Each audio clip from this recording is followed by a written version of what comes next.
የሰው ልጅ ኩራት ካንጸባረቀ በጣም ከኮራ በኮራበት ነገር አላህ ይጥለዋል። ወላሂ በታሪክም እንደዚህ ነው። የአላህን ረሕመት በዛ ውስጥ ካላየና እጅ ካልሰጠ አልኪብሪያው ሪዛኢ እኮ ነው፣ ኢዛሪ ነው፣ ሽርጤ ነው እኮ ነው አይደለ? ኩራት የኔ ሽርጥ ነው። ፈመን ናዘዐኒ የተሟገተኝን ይወስዳለሁ ያለ ቀሰምቱሁ ሰብሬ ጥለዋለሁ። እስኪ ንገሩኝ በታሪክ ኮርቶ የአላህን እዝነት ማሰብ ተስኖት እኔ ነኝ ያለ ያልተዋረደ አታገኙ። በዘመናዊ ታሪክም ባለፈው ታሪክም ነምሩዝ በል ፊርዓውን በል በማንኛው ተውና ቤተሰብ ውስጥ እኔ የሚል አባት ይዋረዳል በልጆቹና በሚስቱ። ሱብሃንአላህ ምን ታመጣላችሁ? እኔ አምባገነን ምናምን ከሆነ በጣም ነው የሚንቁት።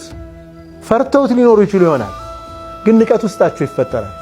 አላህ ይህንን ሱና አድርጎታል ዓለማችን ላይ።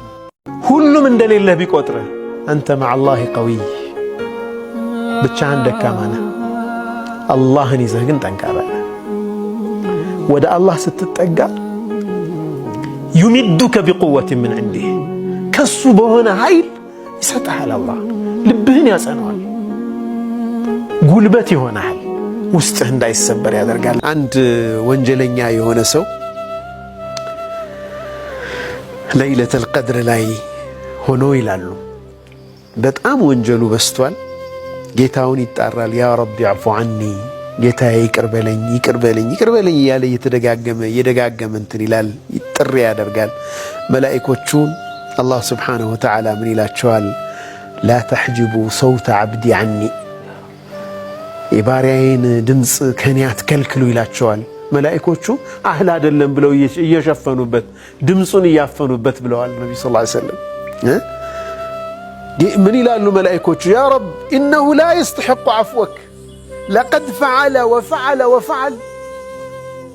አንተ ጌታዬ ያንተን ይቅር ባይነት አይገባውም፣ ይህንን ወንጀል ሰርቶ ይህን ሰርቶ ይላሉ። ፈየቁሉ ላህ ዐዘ ወጀል ወላኪኒ አህሉ ተቅዋ ወአህሉ መግፊራ፣ እኔ ግን የምህረት ጌታ ነኝ፣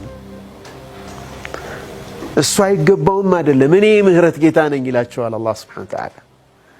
እኔ ለምህረት አህል ነኝ። እኔ ሱብሓነላህ።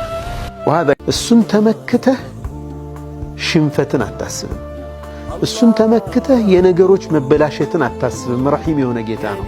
ውጥርጥር ብሎብህ ሊሆን ይችላል፣ መሄጃ አጥተህ ሊሆን ይችላል። ወደ እሱ ስትመካ ግን የእሱን እዝነት ታገኛለህ። ተጨንቀህ እኮ ነው። በዛ አይነት ሁኔታ ውስጥ ሆነህ ያለህበትን ሁኔታ የሚያውቅ ጌታ ነው አላህ ሱብሓነሁ ወተዓላ።